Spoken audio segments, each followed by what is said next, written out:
नारी को सर्वदा पूजनीय माना गया है। भगवान भी नारी को माता तुल्य सर्वोच्च दर्जा देते हैं। लेकिन चाणक्य ने नीतिशास्त्र में नारी के बारे में भी बातें बताई हैं। चाणक्य ने कुछ ऐसी महिलाओं के बारे में बताया है जिनसे किसी को भी हमेशा दूरी बनाकर रखना चाहिए, नहीं तो आप परेशानी में फंस सकते हैं। वो कितनी भी सुंदर हो, उनसे शादी का ख्याल निकाल देना चाहिए। जानते हैं कि वे कौन सी महिलाएं हैं जिनसे हमेशा दूरी बनाकर रखनी चाहिए। वैसे तो शास्त्रों में नारी के संबंध में कहा गया है कि उन्हें समझना नामुमकिन है। उनके संबंध में ऐसा माना जाता है कि स्वयं भगवान भी ये नहीं समझ सकते कि किसी महिला के मन में क्या चल रहा है। कुछ बातें ऐसी हैं जो अधिकतर महिलाओं के स्वभाव में शामिल होती हैं।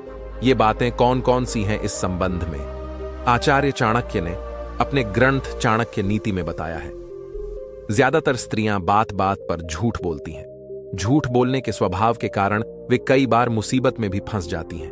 वे कहते हैं कि बहुत स्त्रियों का स्वभाव ऐसा होता है कि वे अचानक ही कुछ भी काम कर बैठती हैं। बिना सोच विचार के ही कुछ कार्य कर देना स्त्रियों के लिए आम बात है। चाणक्य के अनुसार काफी स्त्रियां बात बात पर नखरे करती हैं। दूसरों पर अपना प्रभाव बनाने के लिए या अन्य लोगों का ध्यान अपनी ओर आकर्षित करने के लिए स्त्रियां तरह तरह के नखरे दिखाती हैं।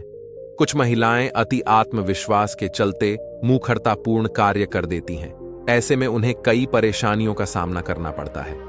आमतौर पर ज्यादातर महिलाएं धन की लोभी होती हैं।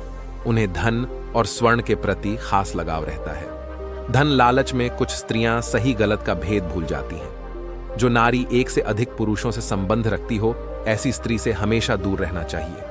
ऐसी स्त्री के घर का भोजन करना भी पाप की श्रेणी में आता है। धूम्रपान और मदिरापान करने और बुरे कर्म में लिप्त स्त्री बहुत दूर रहना चाहिए। दुष्ट स्वभाव वाली स्त्री से हमेशा दूर रहना चाहिए। ऐसी स्त्री अपने स्वार्थ के लिए समय आने पर आपको अपमानित करने का साथ ही अहित करने से भी पीछे नहीं हटती है।